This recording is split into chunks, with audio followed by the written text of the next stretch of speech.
Hello! ഇന്ന് ഗോതമ്പ് മാവ് കൊണ്ടൊരു നല്ല അടിപൊളി ഈവനിംഗ് സ്നാക്കിൻ്റെ റെസിപ്പിയാണ്. ആദ്യമായിട്ടാണ് നിങ്ങൾ ഈ വീഡിയോ കാണുന്നതെങ്കിൽ വീഡിയോ ഫുള്ളായിട്ടൊന്ന് കണ്ടു നോക്കുക. നിങ്ങൾക്ക് യൂസ്ഫുൾ ആയെങ്കിൽ മാത്രം ചാനൽ ഒന്ന് ലൈക്ക് ചെയ്യുക, ഒന്ന് സബ്സ്ക്രൈബ് ചെയ്യുക. യൂസ്ഫുൾ ആയില്ലെങ്കിൽ ഡിസ്ലൈക്ക് ചെയ്യുക. അപ്പോൾ ഇതെങ്ങനെയാണ് തയ്യാറാക്കുന്നതെന്ന് നോക്കാം. ആദ്യം തന്നെ ഒരു ബൗൾ എടുക്കുക. അതിലേക്ക് 1 കപ്പ് അളവിൽ ഗോതമ്പ് പൊടി ഇട്ട് കൊടുക്കുക. അതിലേക്ക് വീണ്ടും ഇട്ട് കൊടുക്കുന്നത് 1/4 ടീസ്പൂൺ ജീരകം, 1/2 ടീസ്പൂൺ ഉപ്പ്, അതുപോലെ തന്നെ 1 ടീസ്പൂൺ ഓയിൽ. ഏതെങ്കിലും ഒരു വെജിറ്റബിൾ ഓയിൽ ഒഴിച്ച് കൊടുത്താൽ മതി കേട്ടോ. എന്നിട്ട് കൈകൊണ്ട് എല്ലായിടത്തും നല്ലതുപോലെ ഒന്ന് മിക്സ് ചെയ്തെടുക്കുക. ഇനി അതിലേക്ക് 1/2 കപ്പ് വെള്ളം കൂടെ ഒഴിച്ച് നമ്മൾ ചപ്പാത്തിക്ക് കുഴച്ചെടുക്കുന്നത് പോലെ കുഴച്ചെടുക്കുക. അത്രയും കട്ടിയായിട്ട് വേണ്ട, കുറച്ച് ലൂസായിട്ട് കേട്ടോ. അപ്പോൾ നല്ലതുപോലെ എല്ലാം നന്നായിട്ട് മിക്സ് ചെയ്ത് വന്നിട്ടുണ്ട്. ഇനി നമുക്കിതൊരു 5 മിനിറ്റ് നേരം ഒന്ന് റെസ്റ്റ് ചെയ്യാൻ വെക്കാം. ഇനി ഇതിലേക്ക് ഒരു ബാറ്റർ നമുക്ക് തയ്യാറാക്കണം. അതിന് വേണ്ടി ഒരു ചെറിയ ബൗൾ എടുക്കുക. അതിലേക്ക് 3 വലിയ ടേബിൾ സ്പൂൺ നെയ്യ് ഒഴിച്ചു കൊടുക്കുക. പിന്നീട് ഇട്ട് കൊടുക്കേണ്ടത് ഒരു വലിയ ടേബിൾ സ്പൂൺ കോൺഫ്ലവറും 1 ടീസ്പൂൺ ഗോതമ്പ് പൊടിയാണ്. ഇത് നല്ലതുപോലെ മിക്സ് ചെയ്ത് നല്ല ക്രീമി പരുവാക്കി എടുക്കുക കേട്ടോ.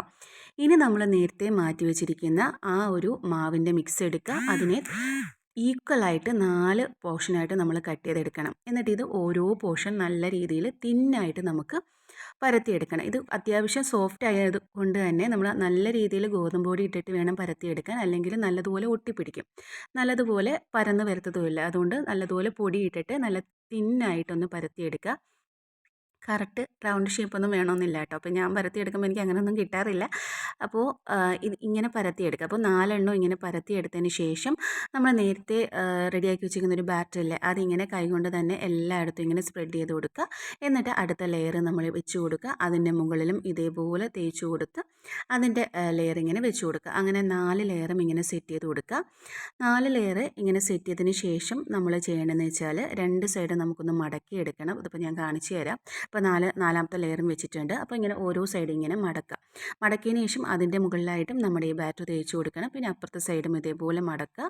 അതിൻ്റെ മുകളിലായിട്ടും നമ്മുടെ ഈ ബാറ്റർ തേച്ച് കൊടുക്കുക. പിന്നീട് നമ്മൾ ചെയ്യേണ്ടത് ഇത് രണ്ടായിട്ട് അങ്ങ് മടക്കുക കേട്ടോ.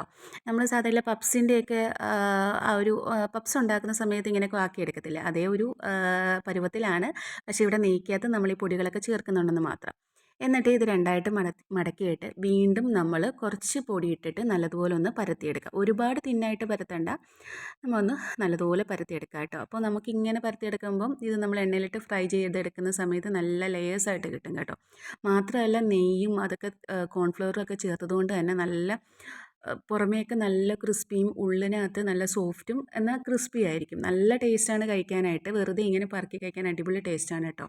അതിനുശേഷം ഇതേപോലെ നമ്മൾ കട്ട് ചെയ്തെടുക്കാം. നിങ്ങൾക്ക് ട്രയാങ്കിൾ ഷേപ്പ് ഏത് ഷേപ്പ് വേണമെങ്കിലും കട്ട് ചെയ്തെടുക്കാവുന്നതാണ്. എനിക്കിപ്പം ഇതാണ് കൂടുതൽ എളുപ്പമായിട്ട് തോന്നിയത്, അതുകൊണ്ട് ഞാൻ ഈ ഷേപ്പിൽ കട്ട് ചെയ്തെടുക്കുന്നു.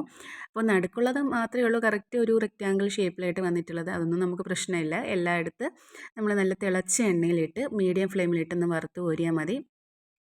ഒരു 2 മിനിറ്റിനുള്ളിൽ തന്നെ നമ്മുടെ ഈ പലഹാരം റെഡിയാവും.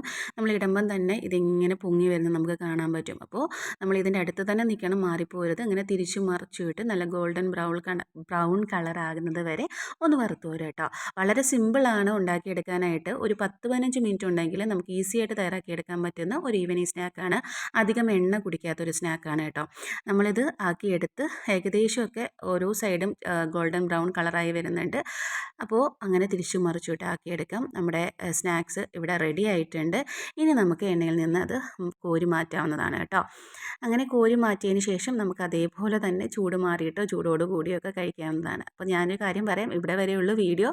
പിന്നെ ഞാൻ എപ്പോഴും പറഞ്ഞ പോലെ തന്നെ എൻ്റെ ചാനലിൽ കുറേ വീഡിയോസ് ഞാൻ അപ്ലോഡ് ചെയ്തിട്ടുണ്ട്. അപ്പോൾ ഇതൊക്കെ കണ്ട് ഇഷ്ടപ്പെടുകയാണെങ്കിൽ അതൊന്ന് കയറി കണ്ടു നോക്കാം. അപ്പോൾ ഇഷ്ടപ്പെട്ടെന്ന് വിചാരിക്കുന്നു. ഇനി ഇതിൻ്റെ ഒരു ക്രിസ്പി സൗണ്ട് കേൾക്കുമെന്ന് എനിക്കറിയില്ല. നല്ല ക്രിസ്പിനെസ് ആണ്. ഞാനൊന്ന് പൊട്ടിച്ച് കാണിച്ചു തരാം. കേട്ടോ എന്തോ അല്ലേ, നിങ്ങൾ കേട്ടോ? എനിക്ക് കേൾക്കാൻ പറ്റുന്നില്ല. എൻ്റെ ഫോൺ ഇച്ചിരി കംപ്ലൈൻ്റ് ആണ്, അതുകൊണ്ടായിരിക്കാം. അപ്പോൾ വീഡിയോ ഇഷ്ടപ്പെട്ടാൽ like, share and subscribe. Try ചെയ്ത് നോക്കണം കേട്ടോ.